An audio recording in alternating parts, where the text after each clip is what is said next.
y'all, welcome back for another WSQ. Today we're going to be looking at the 21st century and all of the things that went into that between the time of Bush and Obama. As you watch the video, make sure that you're answering the guided questions that are provided. It's okay if you have to pause or rewatch the video. Make sure that when the video ends, you summarize the main points of the video in paragraph form using the specific vocabulary given on your WSQ sheet. These are going to appear as bold and underlined words during the video. And then finish by asking one question, something you're so confused about, a general question, or a discussion question for the class. The essential question that we're going to be addressing during this video is how did changes in technology, the economy, and population demographics transform society politically, economically, and socially? Smart historians will evaluate the extent to which technological changes changed the economy and improved digital communication. The first 21st century president was Clinton. He was very successful as a politician and he rose pretty quickly in the Democratic Party. He was known as a new Democrat. He wasn't conservative, but he wasn't really liberal either. We called him moderate Democrats. And he ran for the Democratic nomination in 1992. His platform included a national health care system, kind of similar to Obamacare, middle-class tax cuts, and the campaign also included very closely his wife, Hillary Clinton. He ran against George H.W. Bush as a defender of the middle class. His campaign, and the inclusion of the third-party candidate, who took most of the Republican votes, led to Clinton's election, even though he won less than 50% of the vote. Clinton was unable to fulfill his campaign promise to cut taxes, because of budget deficits, because they had spent so much money on the Cold War. Instead, he raised taxes. And Republicans predicted that these tax increases would actually harm the economy, but they were wrong. Most of the 90s was spent in a time of high prosperity, with low unemployment and low interest rates. The healthcare costs were rising for many Americans, leading to what Clinton's plan was. Hillary Clinton had headed a task force trying to study the problem and coming up with different solutions. She played a pretty prominent role in the Affordable Care Act. The major recommendation of the task force was government-sponsored health care. After months of debate, though, the plan was defeated and the health care bill went unnoticed. In the 1994 elections, because he failed to deliver on several campaign promises, Clinton was pretty unpopular. However, the Republicans also were capitalizing on public discontent, trying to campaign to cut taxes, just like Clinton had promised to do in the 1992 elections. The plan was pretty popular, and the Republicans were able to gain a lot of seats in Congress, and they were able to control Congress for the first time in 40 years, kind of similar to the way they do now. However, Clinton was able to bounce back in his popularity because he focused on a lot of issues that Republicans raised, such as welfare reform. He reformed the welfare system, trying to limit the amount of time that people could collect and require benefits, and also required recipients to find work within 2 years of collecting the benefits. Also, while Clinton was president, the internet emerged as a major form of communication and also commerce. Amazon was popping. Congress also tried to limit inappropriate material on the internet, but were blocked by the Supreme Court in the Reno versus the ACLU case. And also during Clinton's presidency was the first domestic terrorist act in a long time. The federal building in Oklahoma City was bombed in 1995, killing 168. There were still struggles going on in the Middle East. The United States really didn't know what their place was in a post-Cold War world. We were no longer the top military advisor, but we also weren't at the bottom. In 1993, Clinton helped Israel and Palestine to sign the Oslo Accords, in which Palestine got self-rule, and Palestine also recognized Israel's rights to exist. This was a step in the right direction because the two countries had been at war ever since Israel was established. However, when Israel's leader Rabin was assassinated in 1995, the relationship between the two nations soured. The U.S. had UN troops in Somalia to distribute food to victims of civil war. There was a major civil war going on in Somalia, and we were trying to end that war, but also make sure that we were able to give aid. In 1994, the UN also intervened to remove a military dictator from Haiti, and this helped to achieve a peaceful change in government. One of the main problems going on in the world was with Yugoslavia and the Eastern European countries. Yugoslavia had formed after World War I. There was a lot of different ethnic groups that were enemies in the same country. A lot of these groups wanted independence, but their nation was held together until the death of their leader, Joseph Tito, in 1980. After his death, the country started to fall apart, and by the 1990s, the nations were fighting each other, trying to gain independence and more land. One of Clinton's main achievements while he was president was the Dayton Accords that attempted to end the fighting in Bosnia and Herzegovina, which was part of Yugoslavia. In 1999, the UN urged Serbia to stop from expelling Albanians from Kosovo. The bombing campaigns forced the Serbian troops out and achieved some level of peace. Clinton additionally worked to get approval of NAFTA, the North American Free Trade Agreement, that would eliminate any tariffs from goods going to and from Canada, the United States, and Mexico. But a lot of people worried that NAFTA would cause people to move jobs to Mexico because the wages were lower in Mexico. Others countered that it would increase trade and also help the economy. Clinton also helped to create the World Trade Organization that replaced the GATT treaty and helped to settle trade disputes and create rules for global trade. Clinton won the re-election in 1996, and during his first term, Clinton and his wife were being investigated for a failed real estate project known as Whitewater. The Clintons were accused of improperly getting and using loans for the project. They never were charged, but a lot of their business associates were found guilty of crimes. Clinton also faced sexual harassment case that was brought on by Paula Jones from his time as governor. When he was on trial, there was also information that emerged that he also had inappropriate relations with an intern named Monica Lewinsky. In 1998, the House of Representatives impeached Clinton for lying about his affair with Monica Lewinsky and also obstruction of justice, trying to cover up the wrongdoing. In early 1999, the Senate voted to acquit Clinton, and he was not removed from office. The American economy under Clinton overall succeeded. We had a budget surplus, everything was all good. His vice president, Al Gore, wanted to be associate with that part of the Clinton administration, but not the part that showed him as somebody who was having an affair from his wife. He picked Joe Lieberman as his running mate, who was the first Jewish man to run for office. Republicans chose George W. Bush, who was the son of the former President Bush and also the governor of Texas. The polls indicated that the race would be really, really close.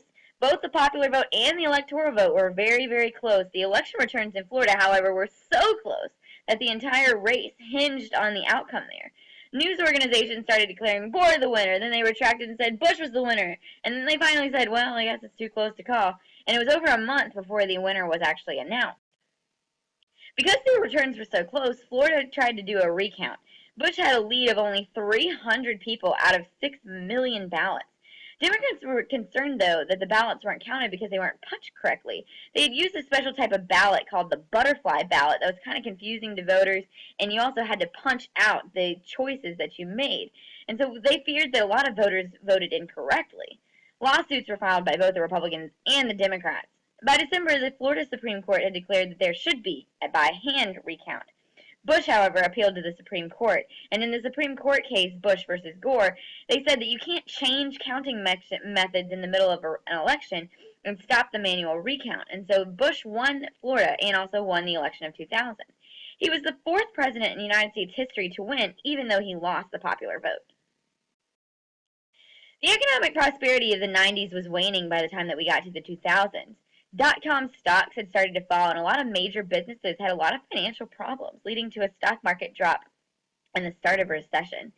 Even though the economy was in recession, Bush still thought that tax cuts would help the nation. Tax cuts did not help the economy improve. The administration and the tax cuts cut taxes again, but it didn't help the economy then either. Bush's domestic policies, one of his main ones was the domestic policy No Child Left Behind, which is responsible for all the testing that we do to make sure that students are meeting academic standards. He also encouraged a lot of funding to faith-based organizations if they met federal standards. And he also included updated Medicare to include prescription drug coverage. By 2004, Bush was running against his John Kerry, who was critical of Bush's handling of the economy and also foreign policy with the war on terror. Bush won, and Bush mainly focused on Social Security reform after he became president again. He thought that we should move Social Security funds into private retirement accounts, but it was rejected by Congress. Bush also was able to put two conservative judges on the Supreme Court, John Roberts and Samuel Alito. Bush also led with General Colin Powell to be his Secretary of State and Condoleezza Rice to be his National Security Advisor. After the 2004 election, though, Powell resigned and Rice took his place. Donald Rumsfeld served as the Secretary of Defense. Bush refused to use troops for nation building or making sure that nations had the different infrastructure that they needed, as Clinton had. And he also canceled the 1972 anti-ballistic missile treaty that had reduced nuclear arms between the United States and the Soviet Union. The cancellation of that treaty caused a lot of friction with our communist neighbors, Russia and China. He also tried to work on peace in the Middle East, but he's pretty unsuccessful. On September 11, 2001, two commercial planes crashed into the Twin Towers of the World Trade Center. A third plane crashed into the Pentagon, and a fourth into a field in Pennsylvania. Millions of Americans were watching live as the Twin Towers collapsed in front of everybody. Over 3,000 people were killed in the attacks, and the nation was overwhelmed with the grief and anger, but they admired the first responders, like the New York Fire Department. Millions of people in the aftermath started donating blood and money trying to help the victims of the attacks. Patriotism soared, and America began a new war, the War on Terror. Federal investigators focused most of their attention on the War on Terror on Osama bin Laden, a wealthy Saudi Arabian who had gone into Afghanistan to help fight the Soviet invaders. He embraced a radical form of Islam that wanted to destroy the United States. He was also really angry about the U.S. presence in the Middle East, thinking that we should get out. Bin Laden created a terrorist organization known as Al-Qaeda. The Al-Qaeda was used to carry out attacks around the world. They're responsible for a couple other attacks as well, such as the World Trade Center bombing in 1993. The U.S. tried to attack a training base in Afghanistan under Clinton, but bin Laden had escaped and later attacked the USS Cole, which killed 17 soldiers. Al-Qaeda operatives began moving into the United States and enrolling people into flight school to better take over planes for the attacks. The Taliban also had controlled Afghanistan and implemented a strict Islamic law. Bin Laden supported the Taliban, and the Taliban supported bin Laden. Bush tried to put a lot of pressure on the Taliban to turn over bin Laden, but they refused. So in October 2001, we went to war with Great Britain. We were able to overthrow the Taliban pretty quickly, but Osama bin Laden was nowhere to be found. Afghanistan still has a lot of instability to this day. In order to help coordinate these efforts, we created the Department of Homeland Security, and that Homeland Security authorized and also looked at different threats such as biological terrorism called anthrax. We also passed the USA Patriot Act that made it easier for law enforcement to collect information about terrorists, but a lot of people think that it threatens our individual freedoms. After the war in Afghanistan, Bush decided he would never fight terrorism in Iraq. He's claiming that Saddam Hussein had weapons of mass destruction, so we were trying to actively go after any nation that we thought to be a threat. The UN weapons inspector found no evidence of any weapons, but Bush thought that they'd been hidden. The U.S. invaded Iraq in March of 2003 with no allies.